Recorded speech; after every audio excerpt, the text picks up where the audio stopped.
ಇನ್ನು ಸಿಡಬ್ಲ್ಯೂಸಿ ಸಭೆ ಕುರಿತಂತೆ ಪರಮೇಶ್ವರ್ ಮಾತನಾಡಿದ್ದಾರೆ. ಸಿಡಬ್ಲ್ಯೂಸಿ ಸಭೆಗೆ 3 ರಾಜ್ಯದ ಸಿಎಂಗಳಿಗೆ ಆಹ್ವಾನ ಇದೆ. ಸಿಎಂ ಸಿದ್ದರಾಮಯ್ಯ ಅವರಿಗೂ ಆಹ್ವಾನ ಕೊಟ್ಟಿದ್ದಾರೆ. ಆದರೆ ಅಲ್ಲೇನ್ ಚರ್ಚೆ ಮಾಡ್ತಾರೆ ಅನ್ನೋದು ಗೊತ್ತಿಲ್ಲ. ಕರ್ನಾಟಕ, ತೆಲಂಗಾಣ, ಹಿಮಾಚಲ ಪ್ರದೇಶದ ಸಿಎಂಗಳಿಗೆ ಆಹ್ವಾನ ಇದೆ. 3 ರಾಜ್ಯದ ಸಿಎಂಗಳು ಕೂಡ ಸಭೆಯಲ್ಲಿ ಭಾಗಿಯಾಗ್ತಾರೆ ಅಂತ ಗೃಹ ಸಚಿವ ಪರಮೇಶ್ವರ್ ಹೇಳಿಕೆ ಕೊಟ್ಟಿದ್ದಾರೆ. ಮಾನ್ಯ ಮುಖ್ಯಮಂತ್ರಿಗಳನ್ನು ಕೂಡ ಅವರು ಆಹ್ವಾನ ಮಾಡಿದ್ದಾರೆ ಅಂತ ಕೇಳಿದೆ. 3 ಜನ ಮುಖ್ಯಮಂತ್ರಿಗಳನ್ನು ಆಹ್ವಾನ ಮಾಡಿದ್ದಾರಂತೆ. ಅದು ಏನು ಚರ್ಚೆಗಳು ಆಗ್ತವೆ ಅಂತ ನಮಗೆ ಗೊತ್ತಿಲ್ಲ. ಮಾನ್ಯ ಮುಖ್ಯಮಂತ್ರಿಗಳನ್ನು ಕೂಡ ಅವರು ಆಹ್ವಾನ ಮಾಡಿದ್ದಾರೆ ಅಂತ ಕೇಳಿದೆ. 3 ಜನ ಮುಖ್ಯಮಂತ್ರಿಗಳನ್ನು ಆಹ್ವಾನ ಮಾಡಿದ್ದಾರಂತೆ. ಅದು ಏನು ಚರ್ಚೆಗಳು ಆಗ್ತವೆ ಅಂತ ನಮಗೆ ಗೊತ್ತಿಲ್ಲ. ಮಾನ್ಯ ಮುಖ್ಯಮಂತ್ರಿಗಳನ್ನು ಕೂಡ ಅವರು ಆಹ್ವಾನ ಮಾಡಿದ್ದಾರೆ ಅಂತ ಕೇಳಿದೆ. 3 ಜನ ಮುಖ್ಯಮಂತ್ರಿಗಳನ್ನು ಆಹ್ವಾನ ಮಾಡಿದ್ದಾರಂತೆ. ಅದು ಏನು ಚರ್ಚೆಗಳು ಆಗ್ತವೆ ಅಂತ ನಮಗೆ ಗೊತ್ತಿಲ್ಲ. ಈ ಬಗ್ಗೆ ಇನ್ನಷ್ಟು ಡೀಟೇಲ್ಸ್ ನೀಡುತ್ತಾ ಹೋಗ್ತಾರೆ ನಮ್ಮ ಪ್ರತಿನಿಧಿ ಪ್ರಸನ್ನ. ಈಗ ಸಂಪರ್ಕದಲ್ಲಿದ್ದಾರೆ.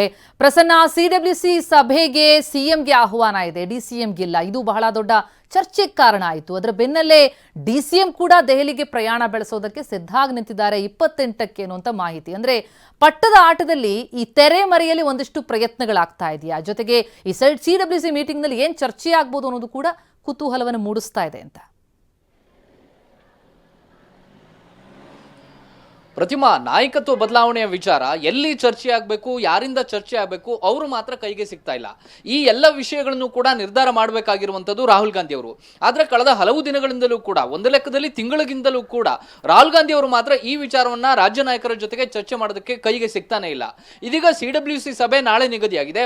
ಅಲ್ಲಿ ರಾಹುಲ್ ಗಾಂಧಿ ಅವರು ಇರ್ತಾರೆ, ಸೋನಿಯಾ ಗಾಂಧಿ ಅವರು ಇರ್ತಾರೆ, ಮಲ್ಲಿಕಾರ್ಜುನ್ ಖರ್ಗೆ, ಉಳಿದಂತ ಎಲ್ಲ ನಾಯಕರು ಕೂಡ ಎಐಸಿಸಿ ಅವರು ಲಭ್ಯರಿರ್ತಾರೆ. ಆದರೆ ಕೇವಲ ಮುಖ್ಯಮಂತ್ರಿಗಳಿಗೆ ಮಾತ್ರ ಸಿಡಬ್ಲ್ಯೂಸಿ ಸಭೆಗೆ ಆಹ್ವಾನವನ್ನ ಕೊಡಲಾಗಿದೆ. ಯಾವುದೇ ರೀತಿಯ ಪಿಸಿಸಿ ಅಧ್ಯಕ್ಷರಿಗೆ, ಅಂದ್ರೆ ಪ್ರದೇಶ ಕಾಂಗ್ರೆಸ್ ಸಮಿತಿಯ ಯಾವ ರಾಜ್ಯದ ಅಧ್ಯಕ್ಷರಿಗೂ ಕೂಡ ಆಹ್ವಾನವನ್ನ ಕೊಟ್ಟಿಲ್ಲ. ಹೀಗೆ ಸಹಜವಾಗಿಯೇ ಡಿಕೆ ಶಿವಕುಮಾರ್ ಅವರಿಗೂ ಕೂಡ ಒಂದು ಹಂತದಲ್ಲಿ ಸಣ್ಣ ಹಿನ್ನಡೆ ಆದಂತೆ ಕಾಣಿಸ್ತಾ ಇದೆ.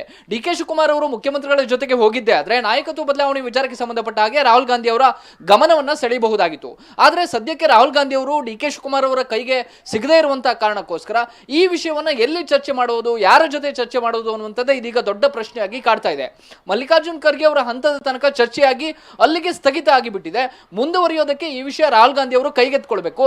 ಆದರೆ ರಾಹುಲ್ ಗಾಂಧಿ ಅವರು ರಾಜ್ಯ ನಾಯಕರ ಜೊತೆಗೆ ಈ ವಿಚಾರವನ್ನ ಚರ್ಚೆ ಮಾಡೋದಕ್ಕೆ ಮುಂದಾಗ್ತಾ ಇಲ್ಲ. ಈಗಲೂ ಕೂಡ ಡಿಕೆ ಶಿವಕುಮಾರ್ ಅವರು ಮತ್ತೆ ದೆಹಲಿಗೆ ಹೋಗ್ತಾರಾ ಅನ್ನುವಂಥ ಸಹಜವಾದಂತಹ ಪ್ರಶ್ನೆಗಳು ಹೇಳ್ತಾ ಇದ್ದಾವೆ. ಭಾನುವಾರ ಡಿಸೆಂಬರ್ 28ನೇ ತಾರೀಕು ಕಾಂಗ್ರೆಸ್ನ ಸಂಸ್ಥಾಪನಾ ದಿನಾಚರಣೆ. ಅವತ್ತು ಬೇರೆ ಬೇರೆ ರಾಜ್ಯದ ಪಿಸಿಸಿ ಅಧ್ಯಕ್ಷರು ಕೂಡ ಸಂಸ್ಥಾಪನಾ ದಿನಾಚರಣೆ ಕಾರ್ಯಕ್ರಮಕ್ಕೆ ಹಾಜರಾಗುವಂತಹ ಸಾಧ್ಯತೆಗಳಿದ್ದಾವೆ. ರಾಹುಲ್ ಗಾಂಧಿ ಅವರು ಅವತ್ತಾದ್ರೂ ಕೈಗೆ ಸಿಗಬಹುದು ಅನ್ನುವಂಥ ನಿರೀಕ್ಷೆಯ ಜೊತೆಗೆ ಡಿಕೆ ಶಿವಕುಮಾರ್ ಅವರು ಮತ್ತೆ ದೆಹಲಿಗೆ ತೆರಳುವಂತಹ ಸಾಧ್ಯತೆಗಳಿದ್ದಾವೆ.